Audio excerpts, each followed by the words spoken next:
রাজধানীর আগারগাঁওয়ে একটি বাসায় গ্যাস লাইন লিকেজ থেকে বিস্ফোরণে শিশু, গর্ভবতী নারীসহ একই পরিবারের ৬ জন দগ্ধ হয়েছেন।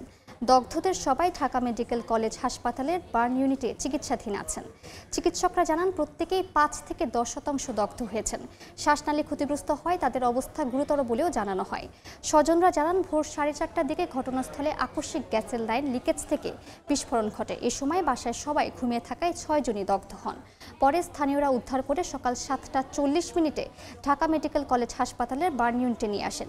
দগ্ধদের মধ্যে আছেন মোহাম্মদ জলিল মিয়া, আনিসা বেগম, আসিফ মিয়া, সাকিব মিয়া, মনিরা এবং ৬ বছর বয়সী শিশু ইভা।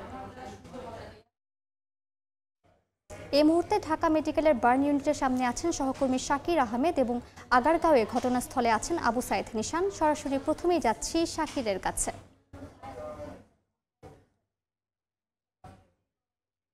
রাজধানীর আগারগাঁওয়ে একই পরিবারের ৬ জন সদস্য অগ্নিদগ্ধ হয়েছেন। আমরা যতটুকু জানতে পেরেছি ভোর ৪:৩০ এই যে অগ্নিদগ্ধ হওয়ার ঘটনা সেটি ঘটে এবং পরবর্তীতে সকাল ৭টায় তাদেরকে কিন্তু ঢাকা মেডিকেল কলেজ হাসপাতালের যে বার্ন ইউনিট রয়েছে সেই বার্ন ইউনিটে কিন্তু তাদেরকে আনা হয় এবং আমরা যতটুকু জানতে পেরেছি এই দগ্ধ ৬ জনের মধ্যে ৩ জন পুরুষ এবং ৩ জন নারী রয়েছেন। পাশাপাশি একজন শিশু রয়েছে যার বয়স ৬ বছর, একজন গর্ভবতী নারী রয়েছেন।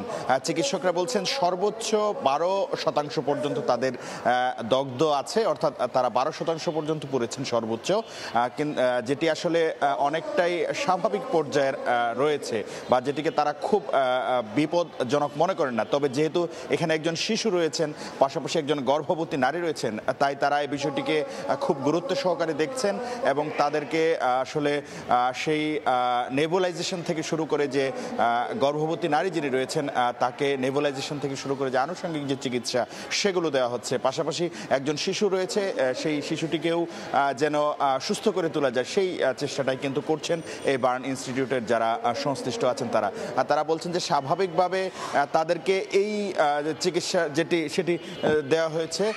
তো সেই চিকিৎসার মধ্য থেকে তারা বলবেন যে তাদেরকে পর্যবেক্ষণে রাখার পর হয়তো তারা বলতে পারবেন যে আসলে তাদের অবস্থা কি বা তাদের পুরোপুরি কি চিকিৎসা দিতে হবে সেই বিষয়টি হয়তো ডাক্তাররা নিশ্চিত হতে পারবেন।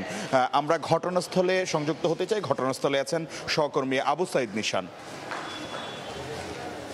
আমি এখন যেখানটা আছি সেটা হলো শেরেবাংলা নগর কলোনির একটি এলাকায় এবং এইখানে আমার যে পেছনে দেখা যাচ্ছে সেখানে কিন্তু গ্যাস লাইনের লিকেজের ঘটনাটি ঘটেছে।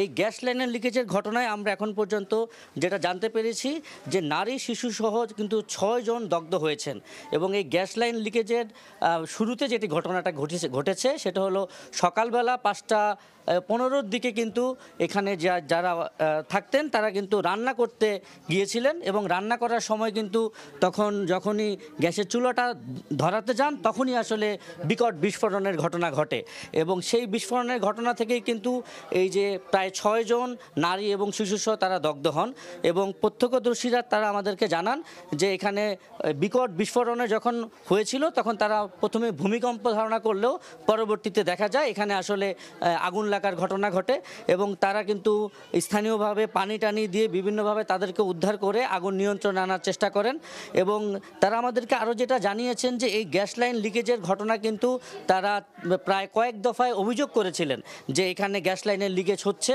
এবং এটা ঠিক করার জন্য, কিন্তু সেটা কিন্তু ঠিক করা হয়নি।